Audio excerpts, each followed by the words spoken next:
नमस्कार दोस्तों, आज हम बनाएंगे सर्दियों का खास गोंद का लड्डू। बस रोज सुबह एक गोंद का लड्डू खाइए और अपना इम्यूनिटी बूस्ट करें।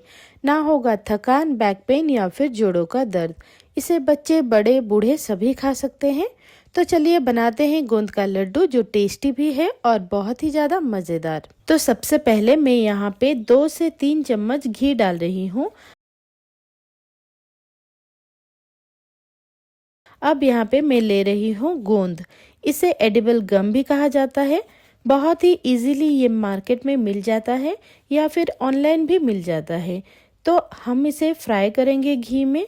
तो इसे थोड़ा थोड़ा करके डालेंगे, एक साथ ज़्यादा नहीं डालेंगे, नहीं तो ये अंदर से कच्चे रह जाएंगे और ऊपर से जल जाएंगे। तो इसे मीडियम फ्लेम पे ही फ्राई कर लेनी है और ये वजन में 200 ग्राम है। ये देखिए, ये बढ़िया से फ्राई हो चुका है। अब हम वापस से उसी कढ़ाई में 2 चम्मच घी फिर से डालेंगे और आधा कप यानी 100 ग्राम काजू और 100 ग्राम यानी आधा कप बादाम डाल देंगे और इसे गोल्डन ब्राउन होने तक फ्राई करेंगे।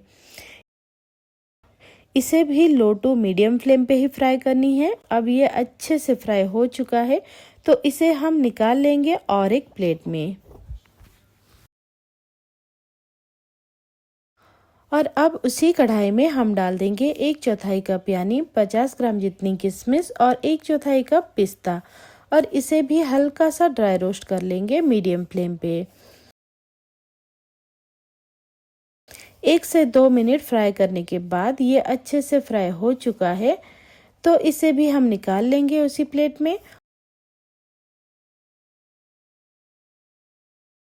और बचे हुए घी में डाल देंगे आधा कप जितना मखाना और इसे भी ड्राई रोस्ट कर लेंगे 1 से 2 मिनट। फिर इसे भी निकाल लेंगे उसी प्लेट में।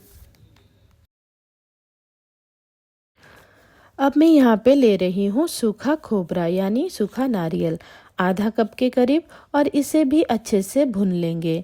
हल्का सा गोल्डन ब्राउन कलर आ जाए, बस उतना ही फ्राई कर लेंगे। निकाल लेंगे इसे। अब हम कढ़ाई में डाल देंगे पोस्तो दाना यानी खसखस, 2 बड़े चम्मच। इसे बिना घी के थोड़े देर भून लेंगे। फिर उसके साथ डाल देंगे कद्दू के बीज यानी पंपकिन सीड। ये बहुत ही हेल्दी होता है, तो इन दोनों को ज़रूर ऐड करें। इसे भी थोड़ी देर भुनने के बाद निकाल लेंगे एक प्लेट में।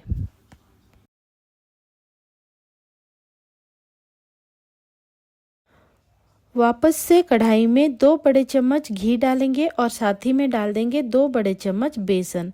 हल्का सा गोल्डन ब्राउन होने तक इसे भून लेंगे। अब ये बढ़िया से भुन चुके हैं, तो अब हम डाल देंगे 1 कप आटा और इसे सुनहरे होने तक अच्छे से भून लेंगे।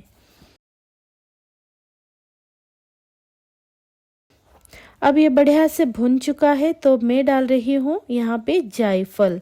इसे इस तरह से ग्रेट करके डालेंगे।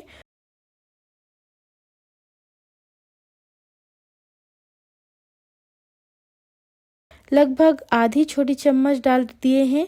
और इसके साथ सौंठ के पाउडर आधी छोटी चम्मच डाल देंगे और आधी छोटी चम्मच इलायची के पाउडर डाल देंगे। गैस बंद करके इसे अच्छे से मिला लेंगे और निकाल लेंगे। यहाँ पे कढ़ाई में मैंने गुड़ ले लिए हैं लगभग 300 ग्राम के करीब, और इसे ग्रेट करके डालेंगे।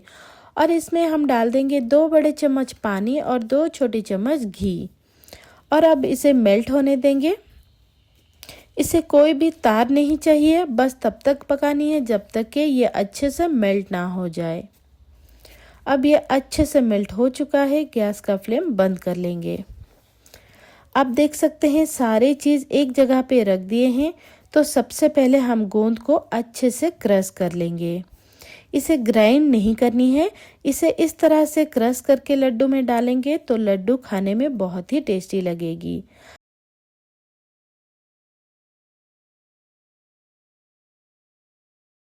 अब हम इससे एक बड़ा सा बर्तन में डाल देंगे।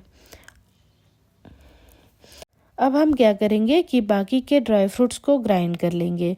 तो सबसे पहले खसखस और कद्दू के बीज को ग्राइंड कर लेंगे और इसे उसी बर्तन में डाल देंगे।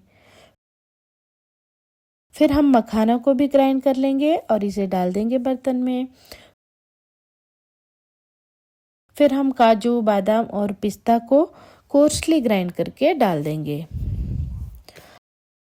अब हम सूखा खोबरा डालेंगे, किशमिश डालेंगे और भुने हुए आटा बेसन को भी डाल देंगे और इन सभी को अच्छे से मिला लेंगे एक बार।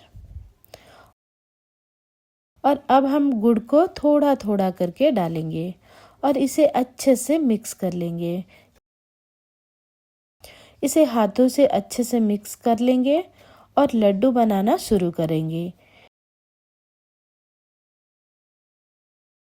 ये देखिए कितने इजीली लड्डू बन रहे हैं। इसी तरह से सारे लड्डू बना लिए हैं। आप इन सर्दियों में इस लड्डू को ज़रूर ट्राई करें। इसे ठंडे होने के बाद किसी भी एयर टाइट कंटेनर में भरकर रख लीजिए और इसे बाहर ही रखकर पूरे महीने भर से भी ज़्यादा खा सकते हैं।